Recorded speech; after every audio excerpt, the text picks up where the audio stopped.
Bismillahirrahmanirrahim. Assalamualaikum warahmatullahi wabarakatuh. Perkenalkan, nama saya Hanif Muhammad Husin dengan nomor induk 10415025. Untuk perencanaan studio tugas akhir kali ini, saya mengangkat judul yaitu perancangan Living Museum di X-TPA Lui Gajah. Nah, latar belakang yang pertama, permasalahan sampah. Nah, kita tahu sampah ini adalah merupakan masalah yang terjadi di seluruh dunia, tidak terkecuali di Indonesia. Nah, sampah yang tidak terurai menyebabkan kerusakan ekosistem, lingkungan, iklim, udara, dan sebagainya. Nah, hal tersebut itu tidak dipungkiri terjadi pula di Indonesia, khususnya di tempat lokasi X-TPA Lui Gajah, yaitu di Kota Cimahi. Dan Kota Cimahi sendiri itu berada di Provinsi Jawa Barat, di mana Provinsi Jawa Barat memiliki jumlah produksi sampah per hari itu 3.251.725,59 ton per hari. Itu jumlah sampah yang diproduksi oleh Provinsi Jawa Barat per hari. Data tersebut dikemukakan oleh Kementerian Lingkungan Hidup, dan bisa dibayangkan jumlah timbulan sampah yang diproduksi per hari oleh Provinsi Jawa Barat itu amat sangat besar. Nah, kemudian komposisi produksi sampah yang ada di Jawa Barat khususnya itu memiliki persentase terbesar, yaitu sampah sisa makanan dengan jumlah persentase 48,77%. Dan komposisi produksi sampah yang terbesar kedua yaitu sampah plastik. Nah, di mana sampah plastik ini memiliki jumlah persentase sebesar 13,54%, di mana angka tersebut terbilang cukup besar. Dan kalau dilihat dari persentase nomor 1, yaitu sisa makanan tersebut tidak terlalu berbahaya dibandingin plastik. Kenapa? Karena sisa makanan tidak terlalu banyak mengandung bahan kimia layaknya plastik, di mana plastik itu memiliki waktu untuk mengurai atau waktu untuk terurainya itu terbilang tidak sebentar, atau dengan kisaran waktu puluhan sampai ratusan tahun.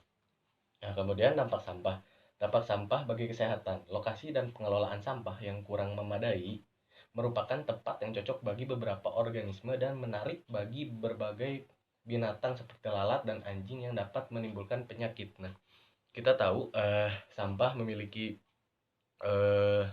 dampak buruk bagi kesehatan, yang salah satunya itu. Dan penyakit diare, kolera, tifus menyebar dengan cepat karena virus yang berasal dari sampah dengan pengelolaan yang tidak tepat. Nah, dengan secara tidak langsung, pengelolaan sampah yang tidak tepat itu dapat menyebabkan masalah-masalah bagi kesehatan. Salah satunya di antaranya tadi dapat terserang penyakit yang tadi seperti diare, kolera, tifus, dan sebagainya. Nah, sebaliknya apabila pengelolaan sampahnya diolah dengan baik, kemungkinan sampah untuk tidak menyebabkan permasalahan-permasalahan bagi gangguan kesehatan dan penyakit tadi itu bisa berkurang. Nah, dampak sampah bagi lingkungan. Cairan rembesan sampah yang masuk ke dalam drainase atau sungai akan mencemari air. Nah, itu jika air rembesan sampah itu tercampur ke air atau masuk ke saluran air drainase dan sungai atau sebagainya, itu bisa menyebabkan pencemaran air sudah pasti. Dan itu pun terjadi pada tanah. Jika air rembesan atau cairan yang dikeluarkan oleh sampah ini masuk ke tanah, akan merusak tanah, mengganggu tingkat kesuburan tanah dan lain sebagainya. Nah, apalagi jika bentuk sampah yang masih utuh seperti plastik atau benda-benda sampah lainnya yang bisa menghambat aliran sungai atau aliran saluran air itu dapat menyebabkan meluapnya air dari tingkat yang lebih rendah ke tingkat yang lebih tinggi atau yang biasa kita sebut bencana banjir. Nah, dampak jenis-jenis plastik. Jenis-jenis plastik itu ada banyak ya. Plastik itu dapat dikategorikan dengan berbagai nomoran angka gitu. Yang kita tahu, setiap nomoran angka itu ada yang kurang baik, ada yang berbahaya bagi kelangsungan hidup manusia maupun lingkungan. Di mana plastik tersebut memiliki waktu yang tidak sebentar untuk terurai. Apalagi plastik-plastik yang di sampah-sampah plastik yang dibuang sembarangan dan terbawa oleh air ke sungai lalu ke laut atau masuk ke drainase-drainase yang ada di lingkungan sekitar. Nah, dampak sampah plastik itu tidak jauh berbeda dengan dampak sampah yang pada umumnya. Namun sampah plastik ini memiliki banyak bahan kimia dan salah satunya menyebabkan dapat menyebabkan ledakan-ledakan seperti tragedi longsornya TPA Lewi Gajah, di mana gas metana yang dihasilkan oleh plastik itu bereaksi dan membuat ledakan-ledakan. Itu dampak sampah plastik. Nah, kemudian latar belakang yang kedua itu latar belakang tragedi 21 Februari 2005, yaitu di mana ketika tanggal 21 Februari 2005 itu di TPA Lewi Gajah pada saat itu terjadi hujan lebat dan tinggi gunungan sampah yang ada di TPA tersebut kurang lebih 50 sampai 70 meter. 70 meter dan bisa dibayangkan tinggi gunungan sampah itu dialiri oleh air hujan yang lebat dan dengan jangka waktu yang agak lama. Dan kemudian gas metana yang ada di tumpukan sampah plastik itu bereaksi sehingga memicu ledakan-ledakan dan akhirnya longsoran sampah itu tidak terhentikan gitu. Nah, pada saat itu juga TPA Lewi Gajah dihentikan atau dinonaktifkan, dan di mana dampak dari ledakan-ledakan yang menghasilkan longsoran tersebut menimbun beberapa kampung yang ada di level lebih rendah dari gunungan sampah di TPA Lewi Gajah pada saat itu. Nah, menurut UPTD Kota Cimahi, TPA Lewi Gajah ini memiliki luas sekitar 25,1 hektar dan beroperasi sejak tahun 1987. Dan dari sejak saat itu jumlah sampah masuk ke TPA Lewi Gajah per harinya yaitu 3.800 meter 3.800 meter kubik gitu sampah masuk ke TPA Lewi Gajah. Dan kejadian tersebut menghilangkan 2 kampung dan juga memakan korban jiwa sebanyak 147 korban jiwa atas tragedi longsoran sampah tersebut. Nah, ini foto-foto kejadian. Nah, kemudian yang kedua yang selanjutnya sampah yang di TPA Lewi Gajah ini memiliki beberapa permasalahan. Yang pertama, permasalahan sampah yang biasa kebanyakan orang itu menganggap sampah ini permasalahan yang ringan gitu atau enteng, dan sedangkan berbanding terbalik dengan masyarakat yang ada di sekitar Lewi Gajah dan para korban, tentunya sampah ini sudah menjadi permasalahan yang besar gitu, dan ini terjadi di seluruh dunia. Nah, kemudian tragedi yang ada 21 Februari, masyarakat sekitar itu memiliki traumatik dan perasaan pertanggungjawaban dari pihak berwenang atas apa yang terjadi karena kelalaian pengelolaan tempat pembuangan akhir. Nah, kemudian ini perlu ada solusi Nah, kemudian ini permasalahan lagi, tragedi 21 Februari 2005 menelan dua kampung hilang, 147 korban jiwa, masyarakat yang traumatik, ratusan orang tercemar udara, dan secara bisa dikalkulasikan jika TPA Lowi Gajah berdiri tahun 1987 dan dinonaktifkan tahun 2005, otomatis lebih dari satu dekade warga sekitar udaranya tercemar akibat adanya tempat pembuangan akhir tersebut, dan tidak bisa merasakan udara yang sehat. Kemudian setiap tahunnya selalu diperingati. Nah, setiap tahunnya selalu diperingati oleh Hari Peringatan Sampah Nasional, di mana Hari Peringatan Sampah Nasional ini ada karena telah ada tragedi 21 Februari 2005, dan itu mempelopori Hari Peringatan Sampah Nasional setiap tahunnya. Jadi Hari Peringatan Sampah Nasional yang selalu diperingati setiap tahun itu karena adanya tragedi hari tersebut. Dan kemudian di sekitar wilayah lokasi itu ada satu kelompok warga masyarakat yang merupakan pemegang budaya, yang masih memegang budaya, itu warga kampung adat Cirende. Nah, kemudian ini penyelesaian solusi di mana pembuatan museum, di mana museum ini yang menurut Association of Museum adalah tempat orang untuk melakukan penelitian untuk inspirasi, pembelajaran, dan kesenangan. Nah, di mana itu si museum sampah ini akan diisi oleh beberapa tragedi-tragedi atau yang bisa mengingatkan kita kembali akan bahaya dan kejadian masa lampau.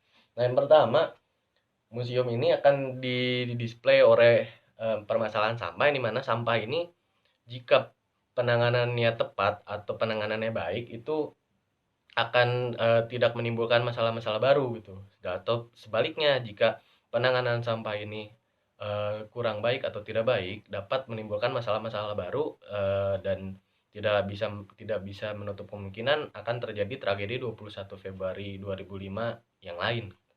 Dan sampah ini memiliki dampak dan manfaat apabila di penyampaian atau pengetahuan mengenai sampah ini merata gitu. Ya, otomatis permasalahan sampah ini bisa menjadikan sebuah ajang edukasi, dan museum sampah ini bisa mengakomodasi hal tersebut. Dan kemudian pernah ada tragedi 21 Februari 2005 yang merupakan permasalahan sampah dan dampak dari pengelolaan sampah dan edukasi sampah, permasalahan sampah itu kurang baik dan sudah memakan korban jiwa, sehingga museum ini dapat mengakomodasi sebuah memorial yang dapat mengingatkan kita kembali ya akan bahaya dan dampak sampah, ataupun kejadian yang bisa kemungkinan kejadian yang bisa disebabkan oleh sampah. Nah, kemudian pelestarian budaya, di mana salah satu yang selalu memperingati Hari Peringatan Sampah Nasional ini di lokasi Lowi Gajah X TPA Lowi Gajah ini, salah satunya yaitu keluarga kampung adat Cirende yang tidak jauh dari lokasi, di mana salah satu warga kampung adat Cirende ini masih memegang teguh budaya lokal. Dan kemudian yang terakhir, permasalahan pembuatan museum sampah ini bisa meningkatkan pertumbuhan ekonomi di daerah setempat. Nah, kemudian tema yang diterapkan yaitu arsitektur ekologi. Nah, di mana arsitektur ekologi adalah gerakan untuk kelestarian alam dan lingkungan untuk kehidupan yang berkelanjutan dalam efisiensi energi dan sumber daya alam dalam kegiatan arsitektural untuk pembudayaan pembangunan yang berkelanjutan dalam mencapai tujuan ekonomi, sosial, dan budaya. Nah, di mana ekologi itu adalah sebuah ilmu mengenai lingkungan, dan di mana kombinasi antara ekologi dan arsitektur menghasilkan sebuah rancangan arsitektural yang peka terhadap lingkungan. Nah, ini lokasi site-nya berada di Kota Cimahi, tepatnya ex-TPA Leuwi Gajah ini berada di Cimahi Selatan. Nah, ini batas-batas Kota Cimahi itu bagian utara terdapat Kecamatan Parongpong, Kecamatan Cisarua, Kecamatan Ngamprah, Kabupaten Bandung Barat, di mana bagian utara berbatasan langsung dengan Kabupaten Bandung Barat. Bagian timur terdapat Kecamatan Sukasari, Kecamatan Sukajadi, Kecamatan Cicendo, dan Kecamatan Andir, dan Kota Bandung, di mana bagian timur ini berbatasan langsung dengan Kota Bandung. Nah, kemudian bagian selatan Kecamatan berbatasan dengan Kecamatan Marga Asih, Kabupaten Bandung, Kecamatan Batu Jajar, Kabupaten Bandung Barat, dan Bandung Kulon, Kota Bandung. Kemudian bagian barat Kecamatan Padalarang, Kecamatan Batu Jajar, dan Kecamatan Ngamprah, Kabupaten Bandung Barat. Mana Kota Cimahi ini memiliki luas sebesar 40,2 km persegi. Nah, ini lingkungan di site yang ada ini masih banyak ruang terbuka hijau, dan ada beberapa yang terdampak akibat tragedi 21 Februari 2005. Nah, ini bangunan sekitar lokasi. Ini lokasi ex-TPA Leuwi Gajah ini berada di jalan yang bukan jalan protokol, di mana jalan atau akses untuk menuju lokasi tersebut tidak dilalui oleh kendaraan umum dan hanya bisa diakses oleh kendaraan pribadi saja. Dan ini bangunan-bangunan yang ada di sekitar lokasi. Bagian utara ada Sekolah Tinggi Kesehatan Budi Luhur. Kemudian di bagian utara lagi ada bangunan yang masih termasuk bersejarah di Kota Cimahi, yaitu tempat pemakaman umum Kerkhof, yang dimana bangunan tersebut sudah ada sejak zaman kolonial Belanda. Kemudian di bagian timur ada SMPN 3 Batu Jajar dan SDN Jalan Tir. Nah, kemudian di bagian selatannya lagi ada SDN Cirende. Nah, ini lokasi site-nya berada di Jalan Saptadaya, Cirende, Leuwi Gajah, Kecamatan Leuwi Gajah, Kota Cimahi Selatan, Kota Cimahi, Jawa Barat. Luas lahannya kurang lebih 10.015 meter persegi atau 1 hektar, KDB-nya 60%, KLB-nya 30%. Nah, kemudian ini batas-batasan yang ada di lokasi. Bagian utara, barat, dan timur itu dikelilingi oleh perbukitan atau pergunungan, dan di bagian selatan yang lebih dekatnya ada kantor RW setempat, dan bagian selatan agak jauh lagi ada kampung adat Cirende. Nah, ini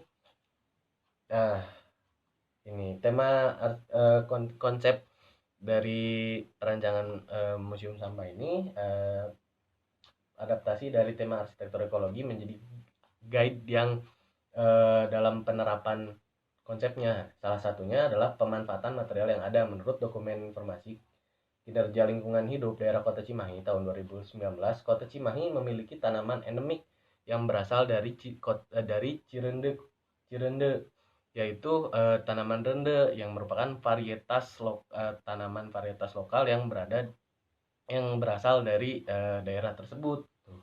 Nah, di mana tanaman rende memiliki nama ilmiah Stragin elonget. Dari segi batang tumbuhan ini memiliki tubuh tegak dengan tinggi sekitar 15 cm, tangkainya lemah dan berdaging banyak. Daunnya berukuran besar, rata, dan saling berhadapan. Kemudian ini gambar tanaman rendenya. Ini salah satu grading plan-nya, yang dimana lokasi site yang dipilih berada di bagian kontur yang tidak terlalu curam atau masih memiliki bagian yang eh, datar yang tinggi gitu, yang banyak. Nah, dan bagian yang curam itu ada di bagian sebelah set yang dipilih. Kemudian ini rencana tapaknya eh, ini memanfaatkan view yang ada karena berada di level yang tinggi dibanding bagian yang lain, sehingga pemanfaatan view yang ada menjadi sebuah daya tarik atau daya jual yang bisa dimanfaatkan. Nah, kemudian orientasi matahari, bangunan museum itu sendiri berada di bagian dari utara selatan, jadi tidak tidak menghalangi atau penerimaan cahaya matahari yang akan baik. Nah, ini akses menuju lokasi hanya ada satu akses, yaitu Jalan Saptadaya, di mana jalan tersebut bukan jalan protokol yang hanya bisa diakses oleh eh, kendaraan pribadi saja. Namun dari data pemerintah yang akan direncanakan, Kota Cimahi salah satu kota yang mendapatkan bantuan bis pariwisata dari pemerintah provinsi, di mana akan ada program yang